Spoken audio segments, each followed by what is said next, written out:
So let's say you are a drug dealer with millions or even billions worth of dirty money. If you just use this money to fund your lifestyle, eventually you're going to catch the attention of government agencies like the US, for example. It's the DEA, IRS, FBI and many other. You need a way to clean that money, to hide the origins of how you got the money, so that you can spend it on the luxurious lifestyle you deserve, like buying Lambos, lavish houses or even on strip clubs with no questions asked.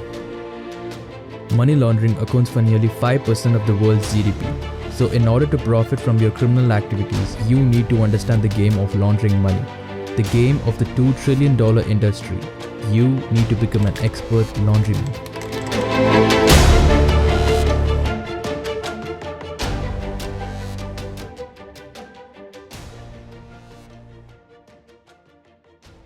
So there are 3 stages of money laundering you need to understand to become an expert laundryman. The first step is placement. In this stage, you inject your drug money or the money from other criminal activities into the legal financial instruments or bank accounts to make it look like it has come from a legitimate source. You are very vulnerable at this stage as you are moving large chunks of dirty money directly into the financial system. So here are a few tactics you can use so that you don't end up in jail for the rest of your life. In this stage, you deposit the money in the bank. You can add it in the accounts of a business which is already existing or disguise it as a transaction. The placement is done through a series of regular small transactions over a period of time. If you make the mistake of injecting large sums of money in a single transaction, then you will probably get caught. This step is the most riskiest in the entire process of becoming an expert laundryman. So if you screw up in this stage, then there is no escape. The next stage is layering. In this stage, the dirty money is put together with the legitimate money. This is the most complex stage as you do a lot of transactions so that the dirty money is disappeared into the legitimate money. During this stage, for example, you may begin by moving the funds electronically from one country to another. Then divide them into investments placed in advanced financial options or foreign markets. Layering can be done in many other ways, but the purpose of it is to make it hard to find the money that came from legal transactions and the money that came from your drug business. While layering is comparatively a safer stage in the money laundering process, if you are not careful and even if you make a small mistake, you could be caught. For example, if your business averages $1,000 a day for a long period of time, then suddenly starts processing $3,000 a day, you may attract unwanted attention. Integration is the process where the illegal money re-enters the economy, while the cash proceeds appear to come from a legitimate business or investments. This money can now be safely placed into larger investments like new businesses, real estate, artwork, and high-end automobile. There are many different ways in which the laundered money can be integrated with you.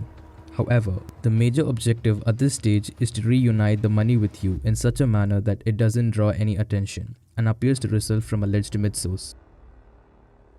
Having been placed initially as cash and layered through a number of financial transactions, the criminal proceeds are now fully integrated into the financial system and can be used for any purpose.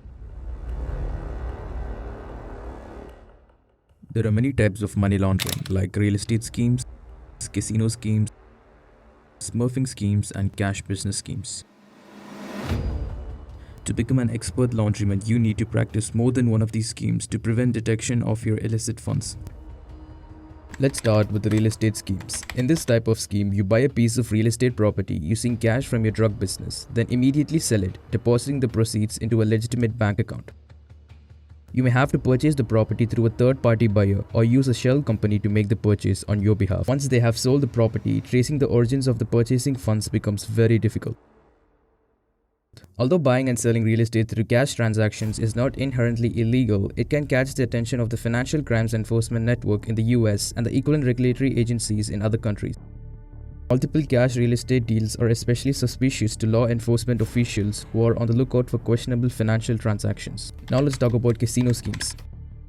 Casinos have a well-earned reputation as a place to launder your illegal money. In this scheme, you walk into a casino with large sums of cash and can disguise the dirty money as gamble. You simply buy a few casino chips with your dirty money, gamble a little, and then cash in with your chips. In this process, you have walked in with your dirty money and have walked out with your clean money disguised as earnings.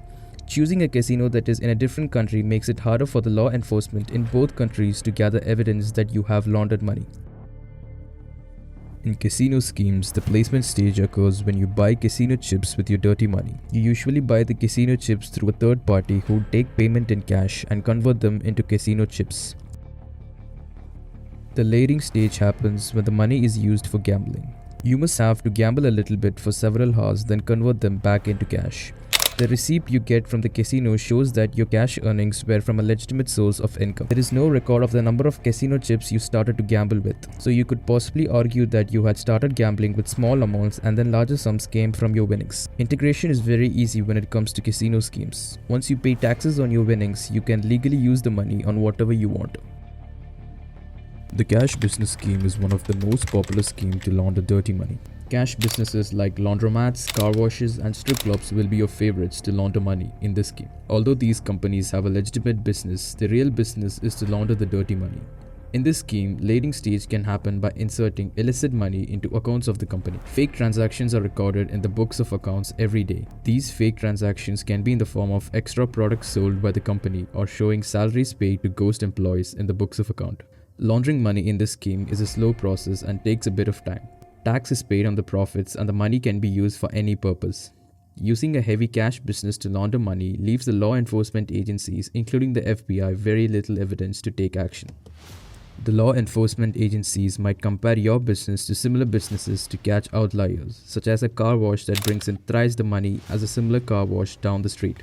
Many governments encourage foreign businesses to invest in their country, as this will boost the country's economy. In this method, you transfer your dirty money to the accounts of a foreign company offshore, preferably in a tax haven country where anti-money laundering checks are very minimal. The money is then returned back to you as a foreign direct investments, which is exempt from taxation. Now let's talk about smurfing. In this scheme, you give small amounts of cash to a network of trusted people called smurfs. These smurfs will deposit the money back into your account at varying amounts and at different intervals of time. This isn't a very safe method to practice, as in case the bank questions you for the transactions being made, it will be very hard for you to justify.